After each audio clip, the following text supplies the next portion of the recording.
Shalom. Shalom. Ya, selamat tahun baru. Selamat tahun baru. Kurang keras, kita bukan lagi 2014, sekarang 2015. Selamat tahun baru. Selamat tahun baru. Haleluya.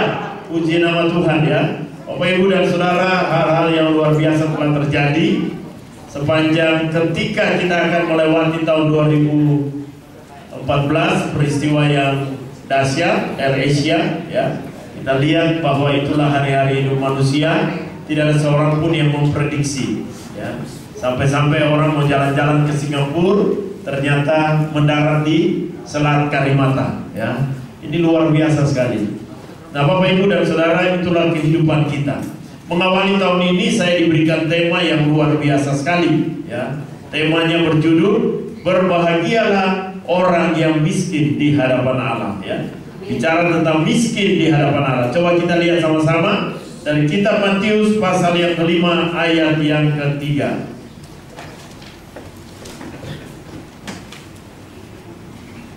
Matius 5 ayat yang ketiga.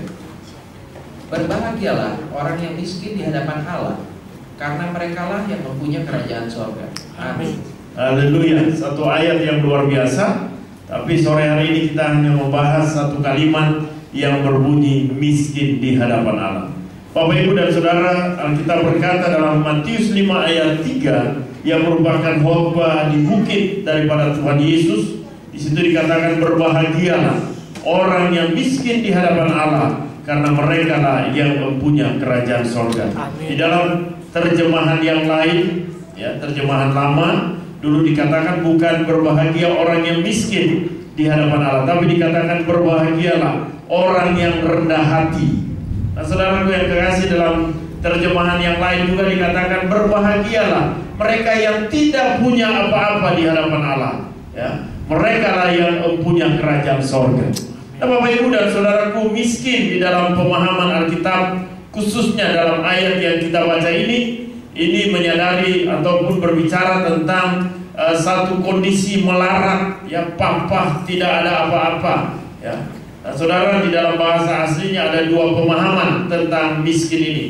Yang satu penes, yaitu miskin dalam arti tidak kaya, ya, tidak punya harta yang banyak, sederhana saja. Tapi yang Yesus pakai bukan kata penes, tapi ptochos, ya, ptochos.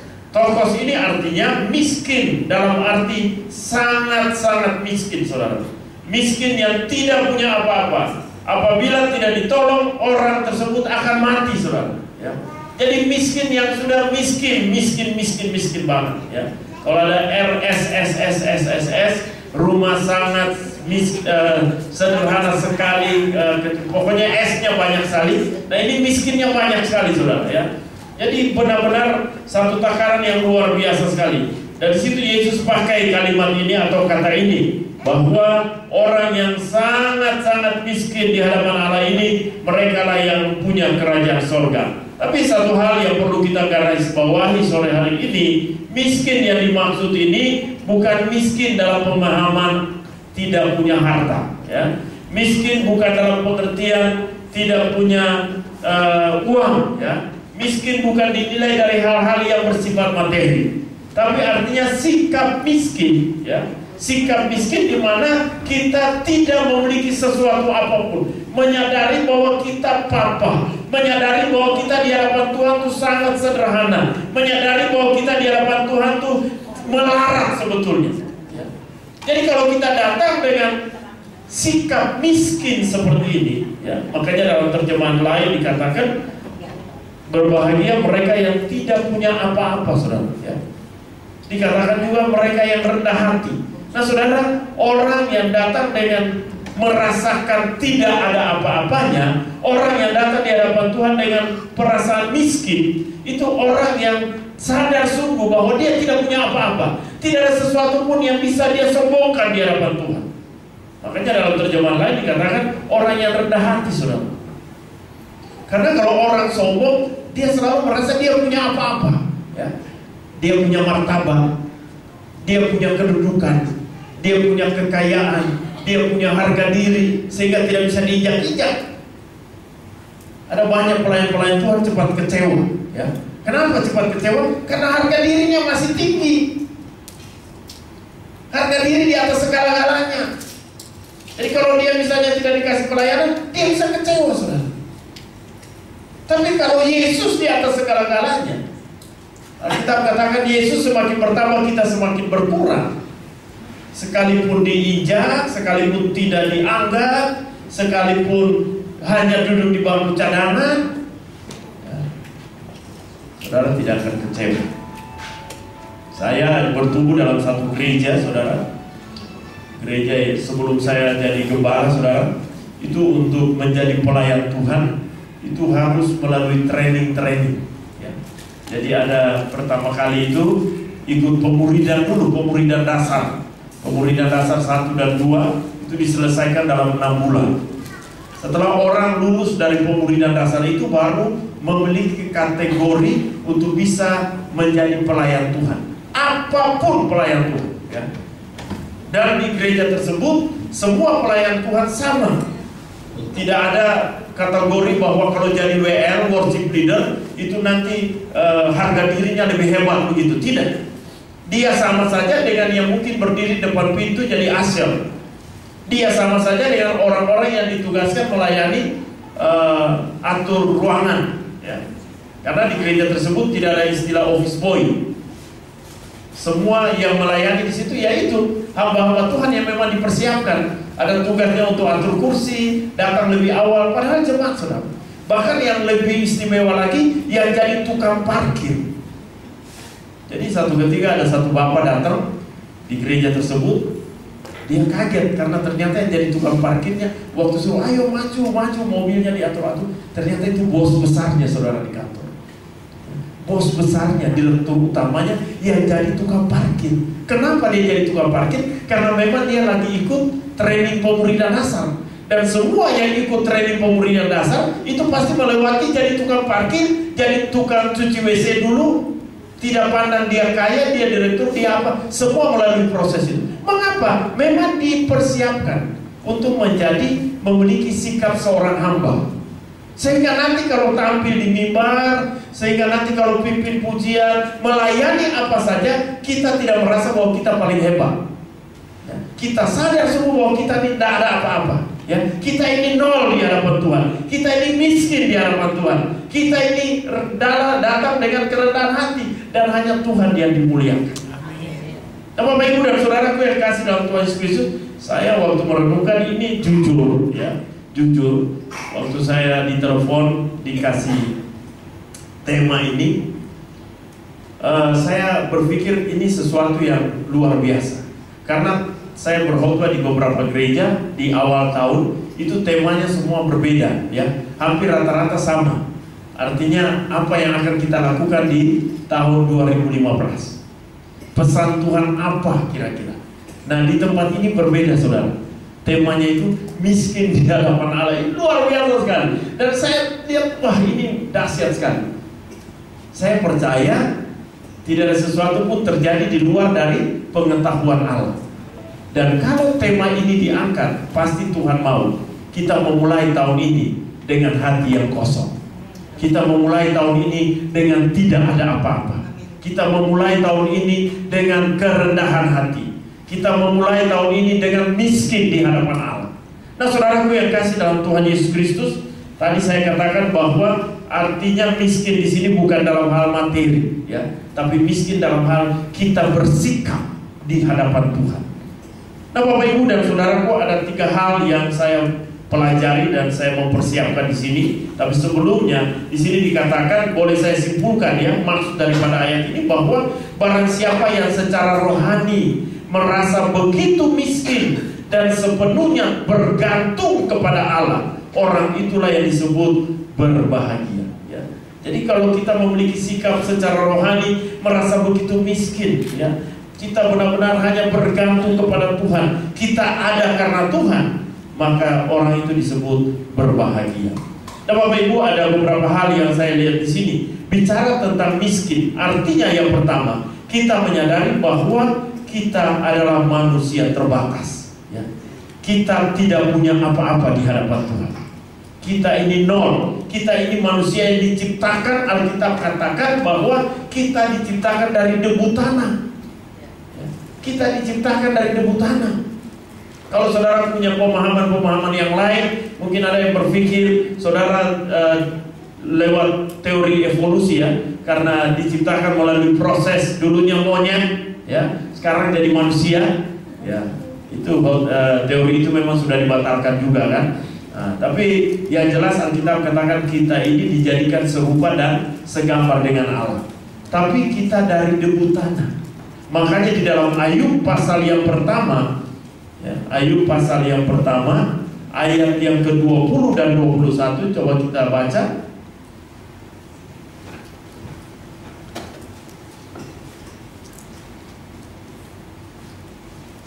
Ayub pasal 1 ayat 20-21. Ayub 1 ayat 20 dan 21. Maka berdirilah Ayub, lalu mengoyang jubahnya dan mencukur kepalanya. Kemudian sujudlah ia dan menyembah. Katanya, dengan telanjang aku keluar dari kandungan ibuku, dengan telanjang juga aku akan kembali ke dalamnya. Tuhan yang memberi, Tuhan yang mengambil, terpujilah nama Tuhan. Amin. Bapak, Ibu, dan Saudara, kalau kita memiliki sikap miskin di hadapan Allah, kita sadar sungguh bahwa kita ini gak ada apa-apa. Ayub orang yang kaya raya pada zaman itu. Alkitab menceritakan dia punya 10 anak, dia punya ladang yang luar biasa, dia punya ternak yang luar biasa. Tapi dalam satu malam semuanya itu habis nol. Yang luar biasa lagi, sudah dalam titik nol, dia menderita sakit penyakit yang luar biasa. Sampai-sampai orang yang merupakan belayan jiwanya, orang yang sangat dekat, istrinya pun mengatakan buat dia, masih cintakah engkau, masih mau engkau menyembah Allahmu yang tidak peduli dengan engkau, lebih baik kutukin dia. Ayub katakan, dasar perempuan gila, masa kita cuma mau menerima yang baik dari Tuhan, yang tidak baik. Dia katakan, dengan telanjang aku datang ke dalam dunia ini, dengan telanjang pula aku akan kembali ke dalam. Terpujilah nama Tuhan. Alkitab mencatat dalam kesemua itu, dalam kondisi yang begitu terpuruk, Ayub tidak berbuat dosa, tidak menyalahkan Allah. Dia menyadari dia gak punya apa-apa. Saudara, dalam Roma 11 ayat 36, coba kita dengar. Roma 11 ayat 36.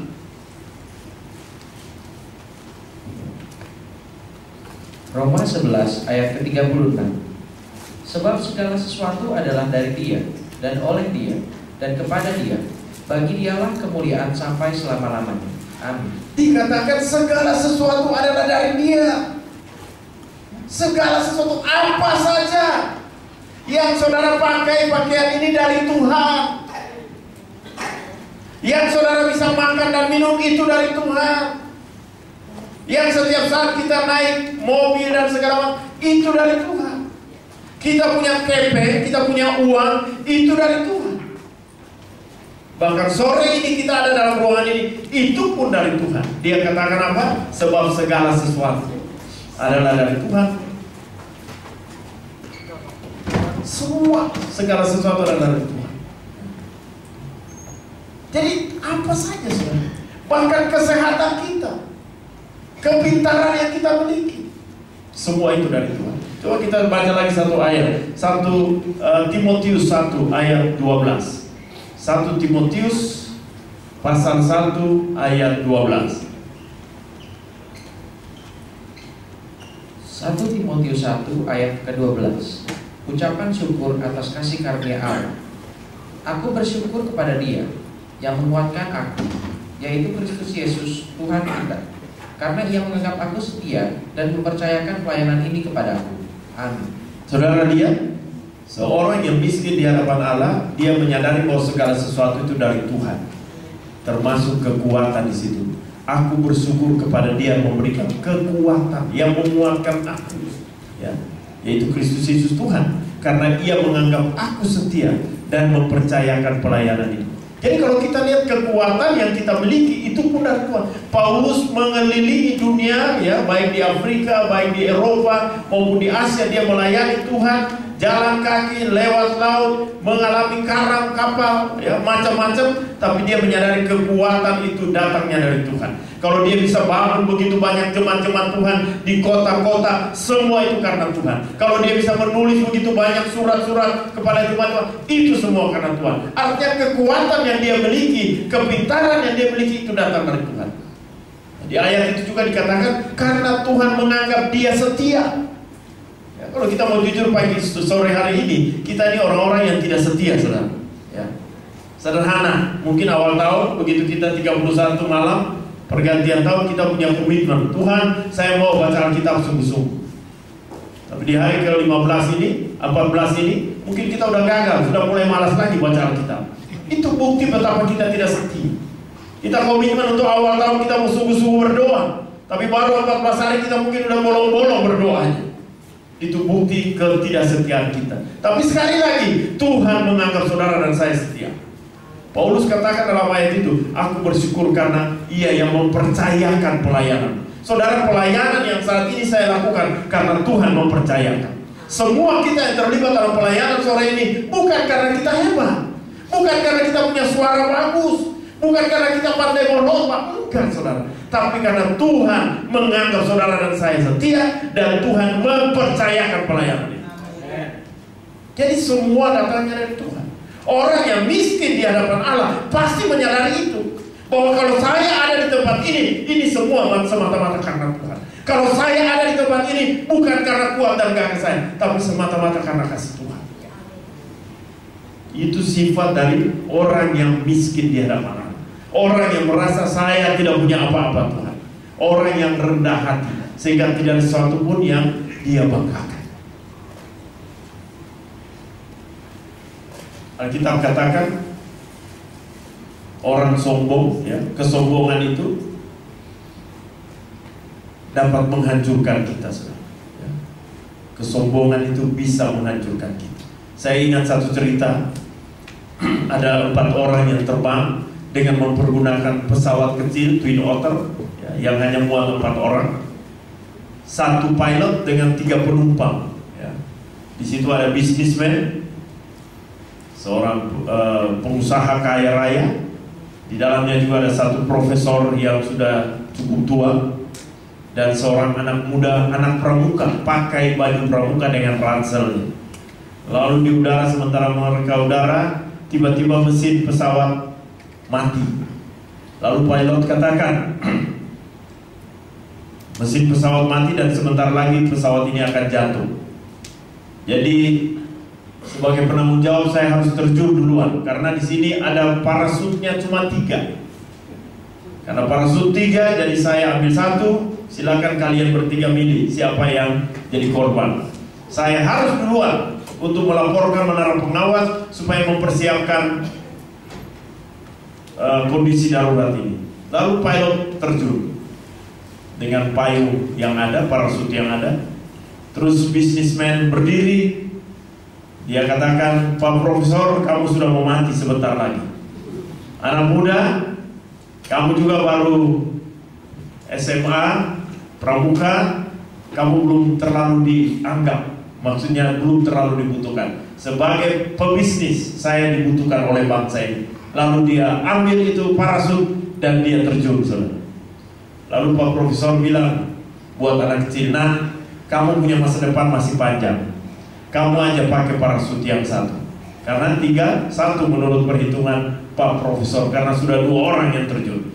Anak pramuka katakan, Pak, di sini masih ada 2 parasutnya. Loh, tadi kan pilot sudah pakai 1 dan pebisnis tadi sudah pakai 1. Salah, Pak. Pebisnis itu karena cepat-cepat dia salah ambil, bukan ambil parasut saya, dia ambil ransel saya, ransel pramuka. Nah, saudara bayangkan, pebisnis ini jadi bubur Manado waktu dia terjun itu. Dia hancur, saudara. Itulah yang Alkitab katakan, kesombongan didahului oleh kehancurannya. Orang yang sombong bisa jatuh. Nah, Alkitab di sini kita lihat bahwa yang tadi saya katakan, kita harus menyadari kita tidak punya apa-apa, saudara. Miskin yang di hadapan Allah, kita tidak perlu sombong. Kalau kita pintar nyanyi, kita pintar main musik, kita melayani apa saja, ya. Mungkin di sekolah kita sebagai orang-orang yang diperhitungkan karena pinter. Di tempat pekerjaan kita juga sebagai karyawan yang luar biasa. Dalam usaha kita luar biasa. Semua itu karena kemurahan Tuhan.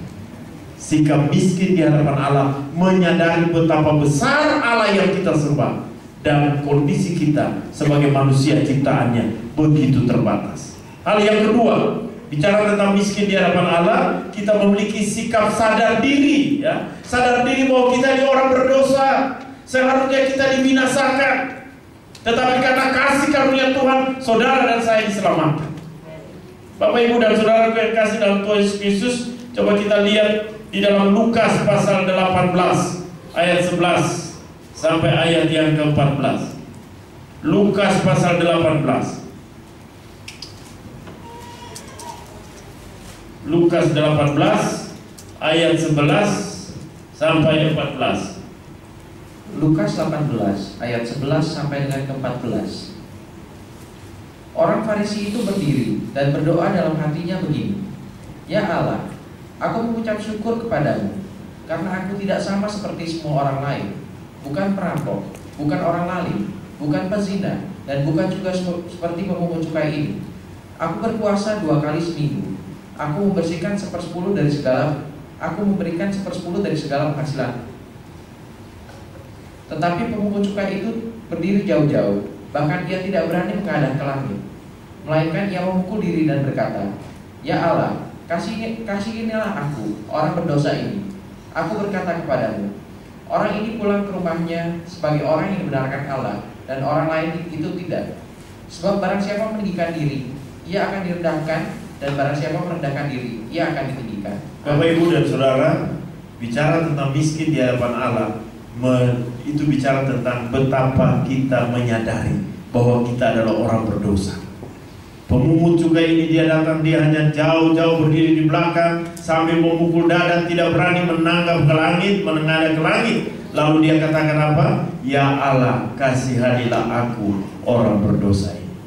Sementara kita lihat orang Farisi tadi, ya, dia rohani sekali.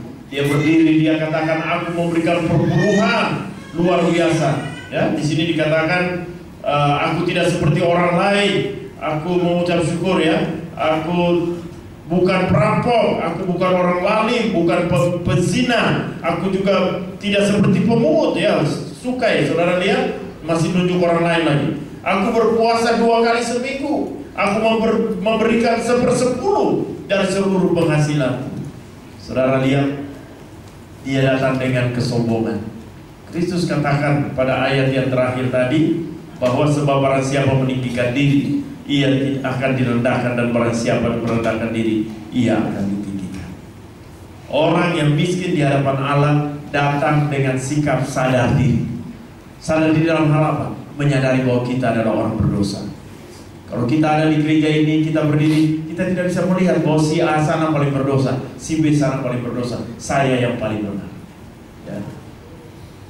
Kita semua manusia berdosa. Coba kita baca satu ayat lagi di dalam 1 Timotius 1 ayat 15 dan 16.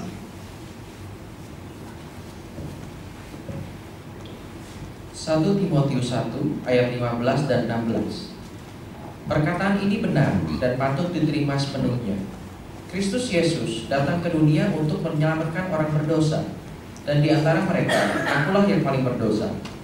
Tetapi justru karena itu aku dikasihani, agar dalam diriku ini, sebagai orang yang paling berdosa, Yesus Kristus menunjukkan seluruh kesabarannya. Dengan demikian, aku menjadi contoh bagi mereka yang kemudian percaya kepadanya dan mendapat hidup yang kekal. Amin. Nah, Bapak, Ibu, dan saudaraku, kita lihat Paulus, dia memiliki sikap sadar diri. Padahal kita tahu, dia dalam golongan ahli Taurat, saudara. Dia dalam golongan kelompok Sanhedrin, kelompok yang di dalam Taurat ataupun para ahli Taurat Yahudi itu sangat dihormati. Tapi dia menyadari, dia bilang, di antara semua orang yang diselamatkan, di antara semua murid-murid di semua orang yang berdosa, akulah yang paling berdosa. Ini sifat miskin di hadapan Allah. Kalau kita katakan kita miskin di hadapan Allah. Sore hari ini pun kita sadar, oh benar Tuhan, saya terlalu banyak dosa. Saya terlalu banyak dosa. Karena saya mau katakan, berkali-kali dalam khotbah saya mengingatkan, dosa besar dan dosa kecil itu sama. Yang bedanya itu, yang membedakannya apa? Kegemparannya, ya. Makanya saya seringkali kasih contoh yang sederhana, dosa besar dan dosa kecil. Itu kalau kita lempar batu di dalam satu kolam. Kalau batu besar, gelombangnya gede. Tapi kalau batu kecil, biasanya dia masuk langsung klub, udah masuk. Tapi sama-sama tenggelam. Sama. Dosa besar, dosa kecil, sama-sama masuk neraka. Upah dosa adalah maut. Tapi bedanya apa? Bedanya dari situasi kegemparannya, ya. Orang mendengar kalau ada pemerkosaan, langsung seluruh dunia bisa tahu. Kemarin ada satu artis kena narkoba, ya, Faris. Dan saya itu artis senior, langsung semua orang tahu, nonton TV tahu. Kalau ada seorang kakek perkosa anak gadis, semua dunia bisa tahu. Dosa-dosa yang seperti itu. Calon Kapolri langsung ditetapkan sebagai tersangka. Semua kita tahu, oh dosanya korupsi. Tapi ketika sore ini kita duduk, ada kebencian dalam hati. Ada yang tahu nggak? Ada sakit hati dalam diri kita. Ada yang tahu nggak? Nggak ada. Ada sulit mengampuni, ya. Padahal sudah tahun 2015, sudah bertahun-tahun kita terus menyimpan sakit hati. Ada yang tahu nggak? Nggak ada. Tapi ada satu mata yang lihat. Itulah mata Yesus. Dan sore hari ini pun Dia mau untuk saudara melepaskan itu semua. Karena kita tidak mungkin datang ke sorga dengan dosa saudara. Kristus 2000 tahun sudah mati. Dia datang berupa bayi Natal. Kenapa demikian? Dia datang untuk menyelamatkan saudara dan saya. Supaya apa? Supaya kita bisa sampai ke surga. Jangan kita sia-siakan pengorbanan di kayu salib.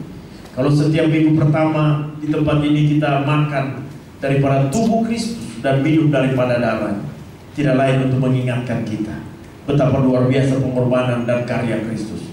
Tapi Dia lakukan itu supaya saudara dan saya bisa sampai ke surga. Jadi jangan simpan kepahitan. Ini sudah 2015 saudara. Alkitab katakan jangan ingat lagi hal-hal yang dulu. Lihat aku sementara melakukan sesuatu yang bagus di depan. Tuhan sementara merancangkan sesuatu yang indah. Saya bagi di tanggal 31 malam buat jemaat saya di Sentul. Saya katakan kita tidak akan melihat keberhasilan dan kesuksesan di tahun 2015 kalau kita tidak bisa tinggalkan masa lalu. Salah satu yang membuat orang tidak bisa maju karena kakinya terus terikat dengan kehidupan lamanya, ikat dengan masa lalu. Mau maju tapi terus ingat saja masa lalu. Dengan beralihnya kita meninggalkan 2014, seharusnya dosa dan kehidupan masa lalu kita juga kuburkan. Sehingga kita masuk 2015, kita lihat sesuatu yang baru yang ingin Tuhan kerjakan dalam hidup kita. Bapak Ibu, poin yang kedua tadi saya katakan miskin di hadapan Allah, artinya memiliki sikap sadar diri bahwa kita adalah orang berdosa dan hanya karena kasih karunia Tuhan, oleh anugerah dan kemurahan Allah, saudara dan saya diselamatkan. Lalu yang terakhir, orang yang miskin di hadapan Allah adalah orang yang memiliki rasa yang haus dan lapar akan Tuhan. Rasa haus dan lapar akan Tuhan. Mari kita baca satu ayat lagi, Mazmur 42 ayat yang kedua.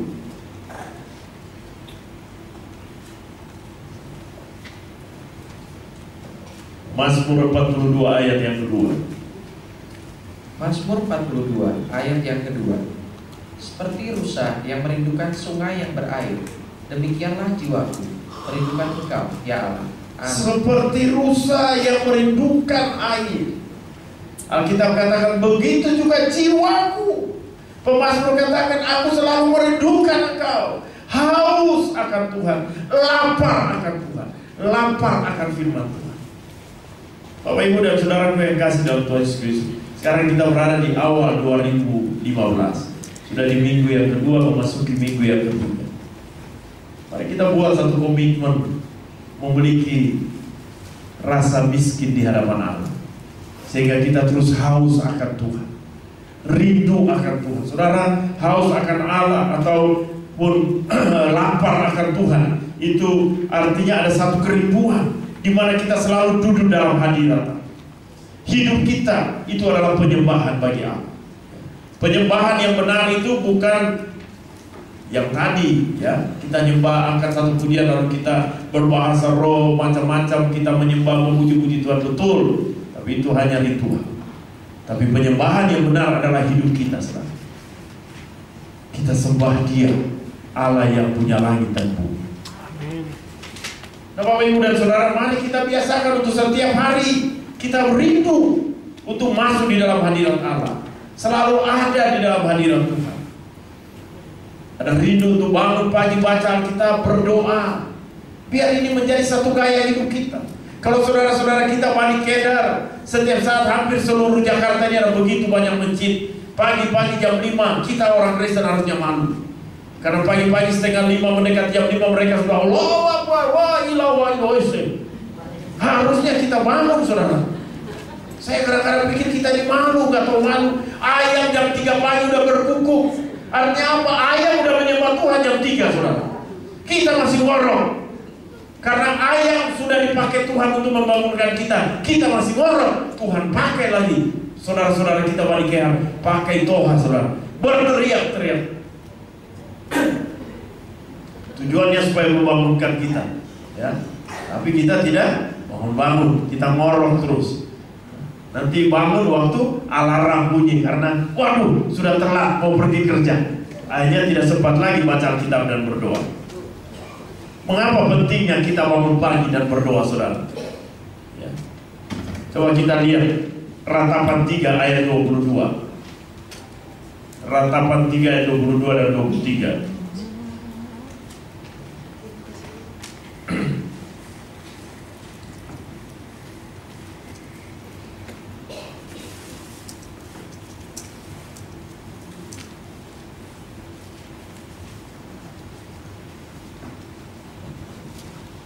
Ratapan 3 ayat 22 dan 23. Tak berkesudahan kasih setia Tuhan, tak habis-habisnya rahmatnya, selalu baru tiap pagi, besar kesetiaannya. Amin. Saudara lihat, tak habis-habisnya rahmatnya, selalu baru, ya. Di situ dikatakan tak berkesudahan kasih setia Tuhan, tak habis-habis rahmat, selalu baru setiap pagi. Jadi setiap pagi Tuhan itu mensuplai kasih karunia berkat Tuhan untuk kita. Tapi seringkali berkat itu lewat. Berkat bukan cuma materi, tapi juga kesehatan segala kehidupan kita. Saudara coba lihat Ayub pasal 7. Ayub pasal 7 ayat yang ke 17-18. Ayub pasal 7 ayat ke-17 dan ke-18. Apakah gerangan manusia sehingga dia aku anggap agung, dan kau perhatikan, dan kau datangi setiap pagi, dan kau uji setiap saat. Amin. Bayangkan saudara, ya, betapa agungnya kita. Tuhan itu datangin kita setiap pagi. Ya, di sini dikatakan, apakah gerangan manusia sehingga kau anggap agung, kau perhatikan, dan kau datangi setiap saat, setiap pagi. Jadi setiap pagi itu Tuhan datangi, saudara. Datangi kita untuk apa? Ya untuk Ratapan 3 tadi. Tak habis-habisnya rahmatnya. Dia mencurahkan berkatnya, rahmatnya, kasih setianya. Setiap pagi dia datang dari rumah ke rumah. Setiap pagi dia datang ke pribadi tiap pribadi. Makanya kita belajar dari Yesus di dalam Markus pasal 1 ayat 35. Pagi-pagi benar, waktu hari masih gelap, Yesus sudah bangun, pergi keluar, lalu dia berdoa di sana, di tempat sunyi, lalu dia berdoa. Dia menjadi teladan. Pagi-pagi benar dia udah bangun, karena dia tahu Bapa selalu datang setiap pagi untuk kita. Mari di awal tahun ini, saudara, kita introspeksi diri lagi.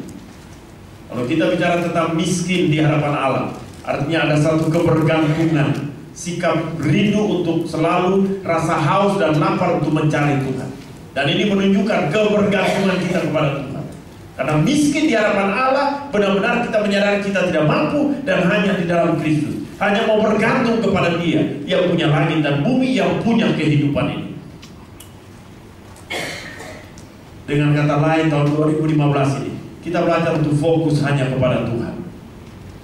Ada banyak tantangan masalah yang kita hadapi hari-hari ini, tapi mari kita fokus kepada Tuhan dengan bergantung sepenuhnya kepada Dia.